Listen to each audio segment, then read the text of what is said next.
وأشهد أن محمدا عبده ورسوله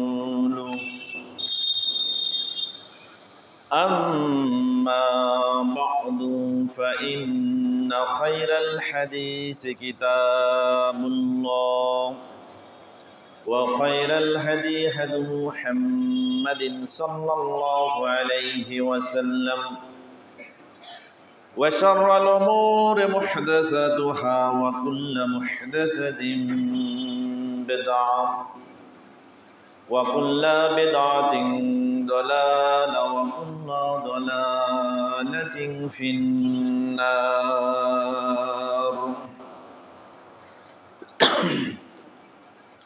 فأعوذ بالله من الشيطان الرجيم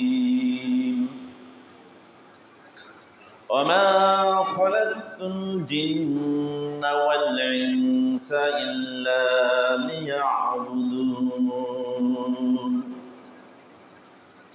وقال الله تعالى في آيات أخرى ولقد بعثنا في كل أمة رسولا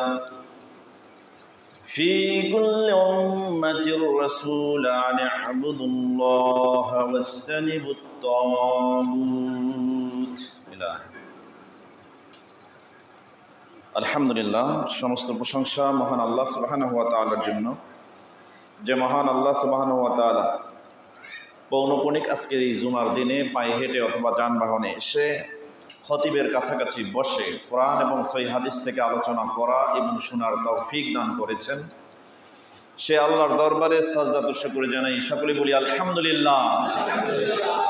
দরুদ পাঠ করছি নিরহংকার নবীর ওপরে, যে নবী মুহাম্মদুর রাসূলুল্লাহ সাল্লাল্লাহু আলাইহি ওয়াসাল্লাম কাল কিয়ামতের দিন সমস্ত বনি আদমের সর্দার হবেন, এ কথা তিনি পৃথিবীতে জানতেন। এজন্য তার মনের ভিতরে কোনো অহংকার ছিল না।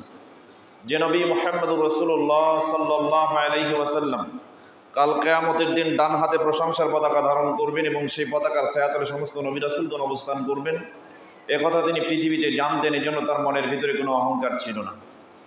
যে নবী মুহাম্মদুর রাসূলুল্লাহ সাল্লাল্লাহু আলাইহি ওয়াসাল্লাম কাল কিয়ামত শুরুর প্রাক্কালে যার কবরের ছাদকে সর্বপ্রথম খুলে দেওয়া হবে এবং যিনি সর্বপ্রথম জান্নাতে দুয়ার খুলে জান্নাতে প্রবেশ করবেন, তিনি হচ্ছেন আমাদের নবী, আরব্য নবিকুল শিরোমণি, সমস্ত উত্তম চরিত্রের পূর্ণতা যার চরিত্রই ছিল কোরআন, মুহাম্মদুর রাসূলুল্লাহ সাল্লাল্লাহু আলাইহি ওয়াসাল্লাম।